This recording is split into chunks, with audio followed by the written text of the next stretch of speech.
जीवन में भक्ति की ज़रूरत क्या है। जिस प्रकार से भोजन में नमक की आवश्यकता है, उसी प्रकार से जीवन में भक्ति की आवश्यकता है। बढ़िया से बढ़िया रेस्टोरेंट में आप भोजन करने जाइए, अगर वहाँ के भोजन में नमक नहीं है तो आप उस भोजन को नहीं खा पाओगे। 56 प्रकार का भोजन बने और नमक ना पड़ा हो तो उस भोजन में स्वाद नहीं आएगा। उसी प्रकार से हमारा जीवन है। देखो कितने सारे लोग परेशान हैं, अशांत हैं, बहुत अधिक धन है लेकिन वह भी अशांत हैं। दीन कहे धनवान सुखी, धनवान कहे सुख राजा को भारी।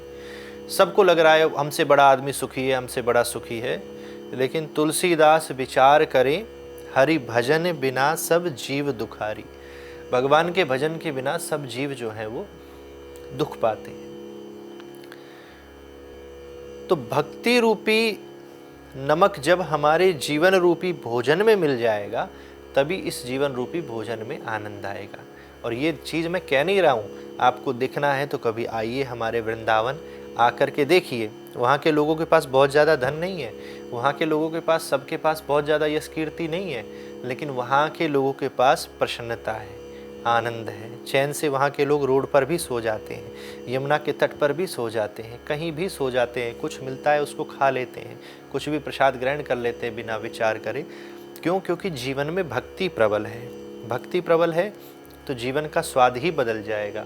अभी सब कुछ है जीवन में, पैसा भी है, यश कीर्ति भी है, परिवार भी है, लेकिन इसके बाद भी जीवन में मिठास नहीं है। जीवन रूखा रूखा है, जीवन सूखा सूखा है, तो वह जीवन का आनंद बिगड़ गया है, आनंद नहीं आ रहा है। तो जीवन का आनंद अगर बना रहे तो भक्ति बहुत ज़रूरी है, तभी जीवन को जीने में स्वाद आएगा।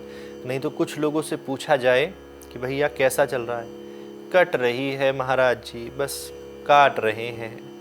ये जीवन इतना सुंदर भगवान ने काटने के लिए दिया है या जीने के लिए दिया है?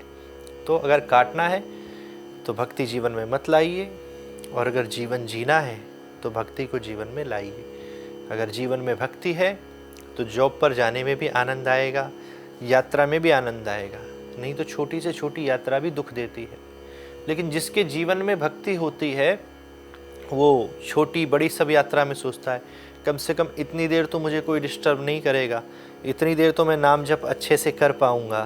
तो ऐसा भाव आपका बना रहे और भगवान से एक ही चीज़ मांगा करो कि मुझे धन दौलत यश कीर्ति आदि कुछ भी नहीं चाहिए, बस इतनी कृपा करो कि आपकी भक्ति मुझे मिले, मेरी भक्ति प्रबल हो।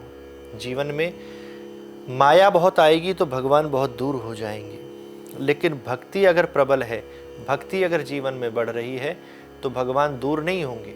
ना चाहते हुए भी भगवान आपके पास ही रहेंगे, क्योंकि जहाँ भक्ति है, ध्रुव जी के पास भक्ति थी, प्रहलाद जी के पास भक्ति थी, तो ये लोग भगवान से मिलने नहीं गए, भगवान ही भक्ति के प्रभाव से इनसे मिलने आ गए।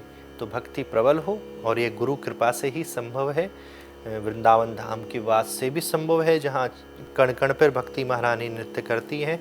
वैष्णवों के संग से संभव है, भक्तजनों के संग से संभव है। तो किसी भी प्रकार से भक्ति को जो है वो प्रबल बनाना है।